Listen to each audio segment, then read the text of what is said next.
Hi mga mare! Welcome back ulit sa aking kusina, and today ay gagawa tayo nitong napakasarap at napaka-chewy and cheesy na ubi palitaw. At kung gusto mo rin itong gawing pang negosyo mga mare, ay pwede mo itong ibenta ng 5 pesos each. At napakadali lang din itong gawin mga mare, kaya naman kung interesado ka din, tara at samahan mo ko hanggang dulo. Gagamit nga tayo dito mga mare ng 2 cups ng glutinous rice flour, and syempre kung gagawin mo tong pang negosyo mare, doblehin mo na lang yung mga ingredients na ginamit ko. And then maglalagay lang tayo dito ng tubig gradually hanggang sa makuha na natin yung tamang consistency na gusto natin sa ating dough. And naglagay din po ako dito ng food coloring o yung ating ubi flavoring. Maglalagay din ako mga mare ng ubi halaya. Ito po ay optional lang, pero kung available din sa inyo ay pwede kayong maglagay dahil mas masarap naman talaga kapag nilagyan natin ito ng ubi halaya. Tapos ay i-mix lang natin ito ng maayos, and naglagay pa ulit ako dito ng food color dahil mas gusto ko na mas makulay itong aking dough. So optional lang to mga mare, kung ayaw nyo ng masyadong makulay ay okay lang din naman na wag nyo nang dagdagan. At kapag okay na yung ating dough mga mare, set aside muna natin yan at lulutuin naman natin yung ating sesame seeds.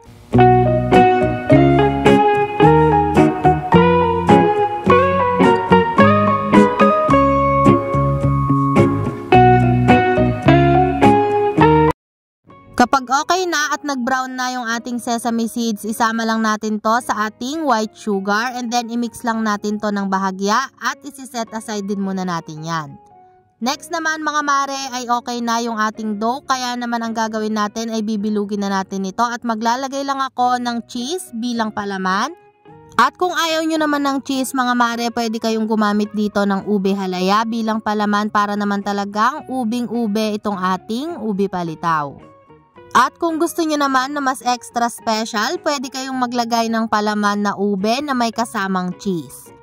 At ganito nga lang yung gagawin natin mga mare, at uulitin lang natin yung process hanggang sa maibilog na natin lahat yung ating ube palitaw.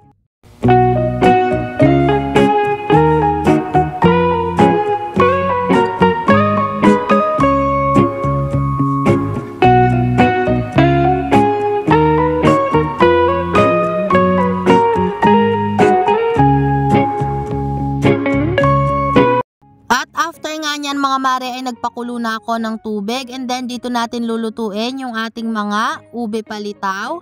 At hintayin lang natin yan mga mare hanggang sa lumutang na, dahil yan po ang indication na talagang luto na ang ating mga ube palitaw.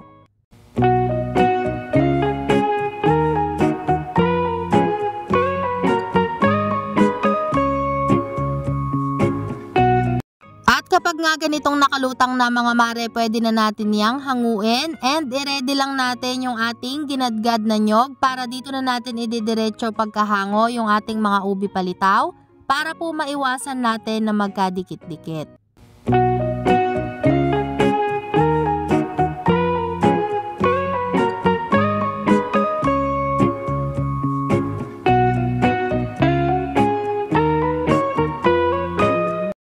Pagkatapos nga natin yung ma-coat sa ating ginadgad na nyog, ang next naman mga mare ay maglalagay na tayo dito nung ginawa natin na sesame seeds na may asukal. Yan po ang gagamitin nating pang toppings.